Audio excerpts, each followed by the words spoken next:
Hello అండి. Welcome to విద్యా stories. వీడలేని ఆశ చేరలేని బంధం 42వ భాగం. కిరణ్ గది నుండి తప్పించుకొని వీణ పరుగు పెట్టి బయటికి వచ్చింది. అలా ఎంత దూరం పరిగెత్తిందో ఆమెకి తెలియదు. ఒకచోట స్పృహ తప్పి పడిపోయింది. 41వ భాగంలో ఇంతవరకు విన్నాం కదండి. ఇక ప్రస్తుతం కథలోకి వెళదాం. అమ్మాయి గారు గట్టిగా ఆ పిలుపు వినిపించటంతో బద్ధకంగా కళ్ళు తెరిచిన వీణాకి మౌని వంకుని వీణ మొహం దగ్గరగా మొహం పెట్టి భయంగా చూస్తుంది. వీణకు ఒక క్షణం ఏమీ అర్థం కాలేదు. తను ఎక్కడ ఉంది? ఏంటి అమ్మాయి గారు మరి ఎంతలా మూలుగుతున్నారు? మళ్ళీ జ్వరంగానే ఏమైనా వచ్చిందా?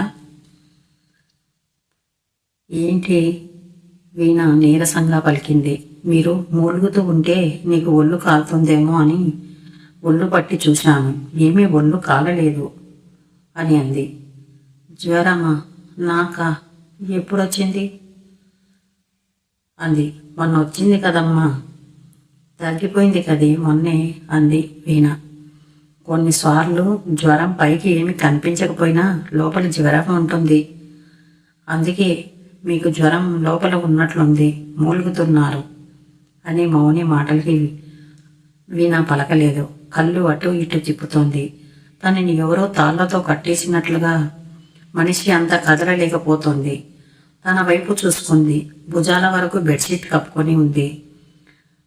ఒకవైపుగా తిరిగి పడుకోవాలని అటు మసిలింది. ఆ మసలడంతో తనకి తెలియకుండా ఏ నొప్పి తగిలిందో అమ్మా అని గట్టిగా అరిచి మూలిగింది. అయ్యో, ఏమైందమ్మా? మరి అంత పెద్దగా మూలుగుతున్నారు? కంగారు పడింది మౌని. ఏమోనే, ఒళ్ళంతా ఒకటే నొప్పులు, కడుపులో నొప్పి, నడుములో నొప్పి, చెప్పలేని నొప్పులన్నీ నాకే ఉన్నాయి అని చెప్పింది. అమ్మాయి గారు, అర్థమైంది నాకు. మీకు మంతు వచ్చినప్పుడు కదా ఇవన్నీ వస్తాయి అని అంది. లేదే, మంతుకు ఇంకా 1 వీక్ టైం ఉంది రావటానికి. అయినా ట్యాబ్లెట్లు వాడానుగా, ఈ మధ్య లేదు అంది. దాంతేముంది, మనం వయసులో ఉన్నాం. ఒక్కోసారి వారం రోజుల ముందే వస్తుంది అమ్మాయి గారు అని మౌని చెప్పడంతో వెంటనే వీణకు అన్కంఫర్ట్గా అనిపించడంతో వాష్రూమ్కి వెళ్ళాలని లేచి కూర్చోబోయి మళ్ళీ కూర్చోలేక అలాగే పడుకుంది. నాకు ఒళ్ళంతా మరీ ఇలా నొప్పులుగా ఉన్నాయి. ఇంత నీరసంగా ఎప్పుడూ లేదు మౌని. మొన్నే కదమ్మా జ్వరం వచ్చిపోయింది. ఆ జ్వరంలో నీకు మందు రావడంతో ఇట్లా ఉందేమో. మీరు రాత్రి కూడా ఏమీ తిన్నట్లు లేదు, అందుకే మరింత నీరసంగా వచ్చి పడుకున్నారు. ఇంట్లో ఏం చేసుకున్నట్టు లేదే అంది. తిన్నాను లేవే, అబద్ధం చెప్పింది. మళ్ళీ తినలేదంటే ఈ విషయం శారద వరకు వెళ్తుందని. ఓ, బయట తిన్నారా? ఆ పెయిన్లో వీణ పలకలేదు. వీణ బాధను అర్థం చేసుకున్నామని పాపం ఆ అమ్మాయి గారు ఎంతగా నొప్పిలో బాధపడుతున్నారు. నా ప్రతి మాటకు బాగా రెస్పాండ్గా మాట్లాడుతుంది అని అప్పటికి వీణ పలకకపోయినా ఏమీ అనుకోలేదు. వీణకు తల పట్టేసినట్టుగా, తల బరువుగా అనిపిస్తోంది. ఒక్కటేమిటి, అన్నీ చాలా ఫ్రీజ్ అయిపోయినట్లుగా అనిపించింది. బలవంతంగా మంచం మీద నుండి లేచి కూర్చుంది. వాష్రూమ్కి తప్పనిసరిగా వెళ్లాల్సి రావటంతో లేచి కూర్చుని బెడ్ దిగబోయింది. బెడ్ దిగాలంటే కళ్ళకు నీళ్లు వచ్చాయి. అడుగులు ముందుకు పడలేకున్నాయి. అడుగులు ముందుకు వేస్తూ ఉంటే చెప్పరాని ప్లేస్లో నొప్పి హా అని కూలబడింది. బెడ్ మీద కానీ మంచం పట్టుకొని అలాగే కూర్చోలేకపోతుంది. దాంతో కష్టంగా లేచి తను అన్కంఫర్ట్గా ఉన్నది ఎలాగైనా క్లీన్ చేసుకొని పడుకోవాలని లేచి మెల్లగా మంచం పట్టుకొని నడిచి తర్వాత వాష్రూమ్లోకి నడిచింది. వాష్రూమ్కి వెళ్ళి చెక్ చేసుకున్నాక కబోర్డ్లో ఉన్న ప్యాడ్ ప్యాకెట్ బయటికి తీసి పెట్టుకుంది. బట్టలు కూడా డేట్కి వచ్చినప్పుడు అక్కడే కబోర్డ్లో పెట్టుకుంటుంది. ఇంకా 1 వీక్ టైం ఉండగానే మంత్ వచ్చిందేమిటి? ఇంతకుముందు ఎప్పుడూ ఇలా రాలేదు నాకు. ఈ పెయిన్ 4 నెలల నుండి ట్యాబ్లెట్ వాడటం వల్ల కూడా రాలేదు. మళ్ళీ ఇప్పుడు వచ్చింది. అందుకే మళ్ళీ వచ్చింది అనుకుంటూ టాబ్లెట్ వాడటం ఆపేసింది కనుక వచ్చిందేమో.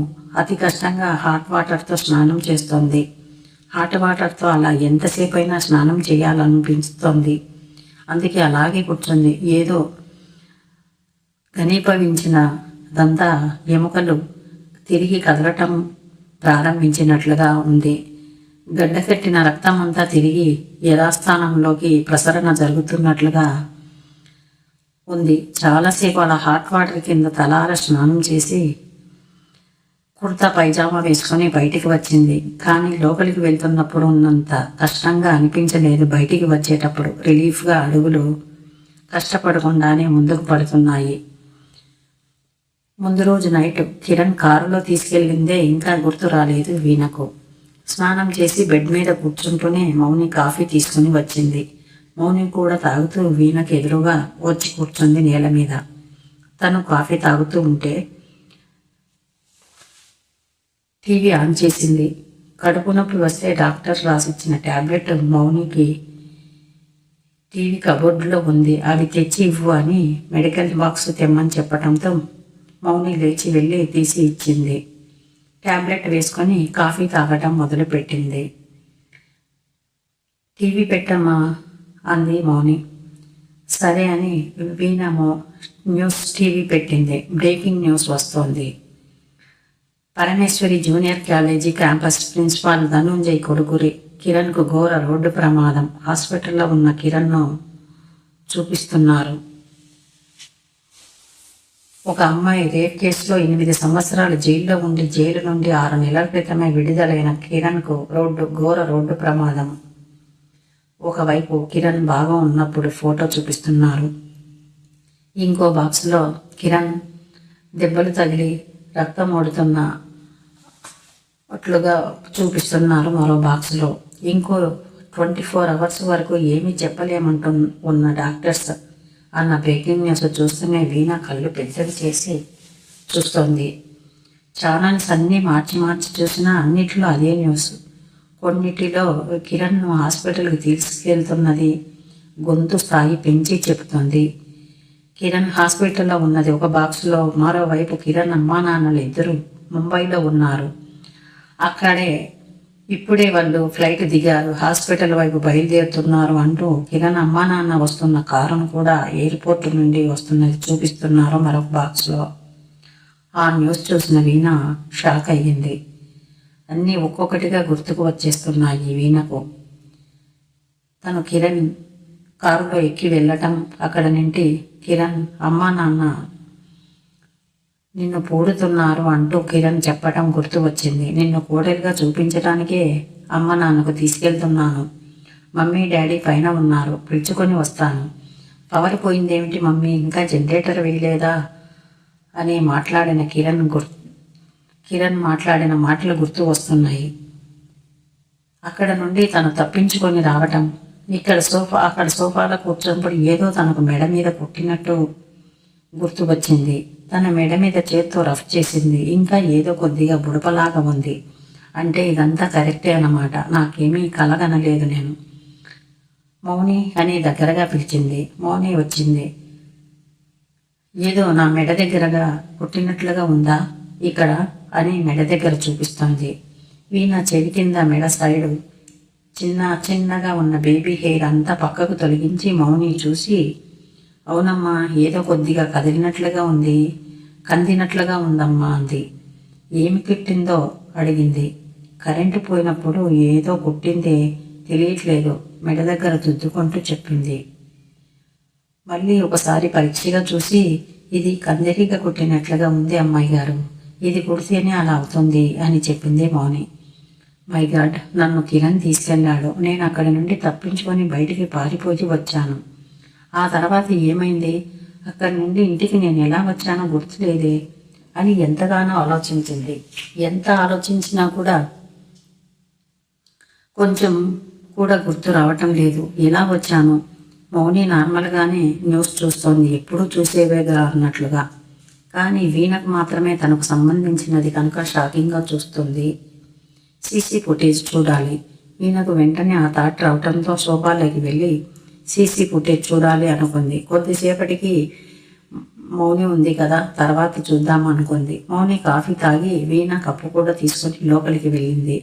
వెంటనే సీసీ ఫుటేజ్ నైట్ నుండి తను గేటు లోపలకు తనని తీసుకొని ఎవరు వచ్చారో లేక తనే ఒంటరిగా వచ్చిందా చెక్ చేసుకోవాలి అనుకున్న వీణ స్క్రీన్ ముందు కూర్చొని ల్యాప్టాప్లో చెక్ చేస్తుంది. అప్పుడే లోపల నుండి మౌని వచ్చి, మీకు కడుపు నొప్పిగా ఉంది కదా అమ్మాయి గారు, టిఫిన్ చేసుకోలేదేమో, శారదమ్మకు చెప్పి ఇక్కడికి తీసుకొని వస్తాను అని చెప్పింది. అత్తయ్యకి ఏమీ చెప్పకు మౌని, మార్నింగ్ మళ్ళీ అత్తయ్య కంగారు పడతారు, ఇంటికి రమ్మని చెప్తుంది. శక్తి టిఫిన్ సెంటర్ నుండి తెప్పించుకుంటాను ఫోన్ చేసి, స్నానం చేసి కాఫీ తాగాక కాస్త ఉపశమనంగా అనిపించింది అని అదే మౌనికి చెప్పింది వీణ. తలుపు దగ్గరగా వెలిసి, వెళ్తున్నాను అమ్మాయి గారు అని చెప్పి వెళ్ళింది మౌని. సీసీ ఫుటేజ్ దగ్గరికి వెళ్ళి అన్ని పరీక్షగా చూస్తుంది. 8 o'clock నుండి తెల్లారుజాము 5 గంటల వరకు ఎలాంటి ఫుటేజ్ టైమింగ్ కనిపించలేదు. వీణ ఆశ్చర్యపోయింది. ఇదేమిటి, ఎవరైనా ఆఫ్ చేశారా? తనకు ఎలాంటి ప్రూఫ్ లేకుండా అయిపోయింది ఏంటి? ఆ టైమింగ్ ఎవరైనా ఆఫ్ చేశారా? కిరణ్ ఇంటి నుండి బయటకు తప్పించుకొని వచ్చిన నేను ఆ తర్వాత నాకేమైంది? నేను ఎలా ఇంటికి వచ్చాను? ఎలా తెలుసుకోవాలి? ఆలోచిస్తున్న వీణకు రాజేశ్వరి నుండి కాల్ వచ్చింది. ఏంటి, నిద్ర లేచావా? సాటర్డే అని ఇంకా పడుకున్నావా? న్యూస్ చూసావా? కిరణ్ గాడికి యాక్సిడెంట్ అయ్యింది, ఎదవకు బాగా జరిగింది, దేవుడు అనేవాడు ఉన్నాడే అని అంది. నీకెలా తెలుసు రాజీ అని అడిగింది వీణ. ఎలా ఏంటి, న్యూస్లో ఓ అరిచి చెప్తున్నారు అంది. అవును, ఇక్కడ నుండి వెళ్ళాక ఎందుకు కాల్ చేశావు? నేను చూసుకునే లేదు, మార్నింగ్ చూశాను అని అడిగింది రాజేశ్వరి. నిన్న స్కూటీ ఆగిపోయింది మీ ఇంటి దగ్గర నుండి బయలుదేరాక, నా కోసం వస్తావేమో కారు తీసుకొని అని కాల్ చేశాను. మరి ఎలా వెళ్ళావు? వీణ ఆలోచించింది. టాబ్లెట్ వేసుకున్నాను కనుక ఇంతసేపట్లో పెయిన్ అసలు ఏమీ ఉండదు. ఫౌండేషన్కి వెళ్ళాలి, మ్యాచ్ చూడటానికి టికెట్ కూడా కొని ఉంటుంది. రాజీని మీట్ అయ్యి విషయం చెప్పాలి. ఫోన్లో ఎందుకు చెప్పటం? ఇలాంటివి అసలే చెప్పకూడదు ఫోన్లలో. అసలే కిరణ్కి యాక్సిడెంట్ అయ్యింది. నిన్న కిరణ్ కారులోనే నేను వెళ్ళిన తర్వాతనే ఇలా జరిగింది కనుక అది ఎంక్వైరీలో పోలీసులకు నా దగ్గరికి వచ్చినా నా ఫోన్ చెక్ చేసినా ఏమీ తెలియకూడదు అనుకుని ఇదంతా చూస్తే ఎవరైనా యాక్సిడెంట్ నేనే చేయించానేమో అని కూడా అనగలరేమో. ఇంటికి వచ్చిన విషయమే నాకు తెలియదు సృహలో లేనప్పుడు. వాళ్ళు అడిగితే నేనేం చెప్పాలి? అందుకే ఒక నిర్ణయానికి వచ్చేసి మ్యాచ్కు వస్తున్నా, మీట్ అయ్యాక చెప్తాను అని చెప్పింది వీణ రాజేశ్వరికి. ఒకవేళ పోలీసులు వచ్చినా ఇలా పడుకొని ఉన్నా బాగోదు, యాక్టివ్గా ఉండాలి, నాకేమీ తెలియనట్లుగా ఉండాలి అనుకుంది. సరే అయితే 11 గంటలకి ఫౌండేషన్కి వచ్చేసే, నేను గుడికి వెళ్తున్నాను ఇప్పుడు. ఏంటి, నువ్వు గుడికి వెళ్తున్నావా? అదేంటి, ఇవాళ సాటర్డే, మమ్మీగా గుడికి వెళ్తుంది కదా, నిన్ను ఎంత పిలిచినా గుడికి వెళ్ళవట కదా అడిగింది వీణ. ఆ కిరణ్ గాడు అవిటివాడిగా అయినా తిరగాలి లేదా చచ్చిపోవాలి, దేవుడి దగ్గరికి వెళ్ళి ప్రార్థించాలని మమ్మీతో వెళ్తున్నాను అని చెప్పింది రాజేశ్వరి. తన ఆవేశానికి అర్థం గ్రహించిన వీణ సరే సరే బాగా ప్రార్థించు అని అంది. రాజేశ్వరి ఫోన్ పెట్టేసింది. బ్రేక్ఫాస్ట్ చెయ్యాలి అంటే ఆకలిగా లేదు. ట్యాబ్లెట్ వేసుకున్నాక ఏదో ఒకటి తినాలి. దగ్గరలో ఉన్న బ్రేక్ఫాస్ట్ హోటల్కి కాల్ చేసి 2 ఇడ్లీ ఆర్డర్ పెట్టింది. తొందరగా పంపించాలా మేడం అడిగాడు టిఫిన్ సెంటర్ వ్యక్తి. వెంటనే అవసరం లేదు, ఇంకో అరగంట అయినా పర్లేదు అని చెప్పి ఫోన్ పెట్టేసి పోలీసులు తన ఇంటికి వస్తారేమో అని కాస్త కంగారుగా చిన్నగా వాల్యూమ్ తగ్గించి న్యూస్ చూస్తూ కూర్చుంది. తను లాయర్ అయ్యుండి ఇలా భయపడడంలో అర్థం లేదు అనిపిస్తోంది. కానీ అనవసరంగా కిరణ్ గాడి కారు ఎక్కాను. ఆ పాయింట్తో ఇన్స్టాగ్రామ్లో, ఫేస్బుక్ న్యూస్ సృష్టించుకోవడానికి అవకాశవాదులు ఈ అవకాశాన్ని సృష్టించుకోవచ్చు. వారందరికీ పని కల్పించడమే ఎందుకు? కిరణ్ నా వెనకే వచ్చి ఉంటాడు. ఆ తర్వాతనే యాక్సిడెంట్ అయ్యి ఉంటుంది. అసలు కిరణ్ ఇంట్లో నుండి పారిపోయినా అప్పటికి టైం ఎంత అయిందో కూడా నాకు తెలీదు. నా హ్యాండ్ బ్యాగ్లో ఫోను అన్నీ నా దగ్గరే ఉన్నాయి. ఇవన్నీ నేను ఎక్కడైనా పడిపోయినప్పుడు పక్కన పడిపోలేదా? ఎలా వచ్చాయి నా దగ్గరికి? బుర్ర హీట్ ఎక్కుతుంది. ఈ ఆలోచనలతో బ్రేక్ఫాస్ట్ సెంటర్ నుండి ఇడ్లీ వచ్చింది. 6 ఇడ్లీలు వచ్చాయి. ఈ శక్తి ఎప్పుడు ఇంతే, చెప్పిన దానికి డబల్ పంపిస్తాడు. డబల్ పంపించకు అని చెప్పాలనుకొని ఈ కిరణ్ గురించి ఆలోచిస్తూ మర్చిపోయింది. ఇదేంటి పంపించావు అంటే బాగా తినండి మేడం. అదేంటి ఇన్ని పంపించావు అంటే బాగా తినండి మేడం. కోర్టులో కేసులు బాగా వాదించాలి, ఫైట్ చేయాలి, మరి ఇంత సన్నగా ఉన్నారు అంటాడు. ఏం చేయను, ఇతనికి వార్నింగ్ ఇవ్వాలి. ఇవన్నీ ఏం చేయాలి, ఇన్ని ఇడ్లీలు. ఇంకోసారి ఇలా చేస్తే నేను ఆర్డర్ పెట్టినంత వరకే నీకు డబ్బులు ఇస్తాను, ఎక్స్ట్రా ఫుడ్కు పేమెంట్ పే చేయను అని చెప్పింది. అస్సలు ఇవ్వకపోయినా పర్లేదు మేడం, నా కేసు మీరు వాదించాల్సిన టైం వచ్చినప్పుడు ఫ్రీగా వాదించండి చాలు అంటాడు నవ్వుతూ. 2 ఇడ్లీలు ప్లేట్లో పెట్టుకొని తినబోతున్న సమయంలో కాలింగ్ బెల్ మోగింది. వీణ టెన్షన్గా డోర్ దగ్గరికి వెళ్ళి కిటికీలో నుండి చూసి తర్వాత చిరు స్మైల్తో డోర్ తీసింది. జ్యోతి చేతిలో ఏదో ఫైల్ ఉంది. నవ్వుతూ లోపలికి వచ్చింది. జ్యోతి లోపలికి వచ్చి కూర్చుంది. ఏంటి ఆ ఫైలు అడిగింది వీణ జ్యోతి చేతిలో ఉన్నది చూసి. చెప్తాను, ముందు వాటర్ ఇస్తావా అడిగింది. టిఫిన్ కూడా చేద్దు కానీ రా అని చెయ్యి పట్టుకొని డైనింగ్ టేబుల్ దగ్గరికి తీసుకువెళ్ళి కూర్చోబెట్టింది. తను 2 ఇడ్లీలు ప్లేట్లో పెట్టుకుని 4 ఇడ్లీలు జ్యోతి ప్లేట్లో పెట్టి చట్నీ వేసింది.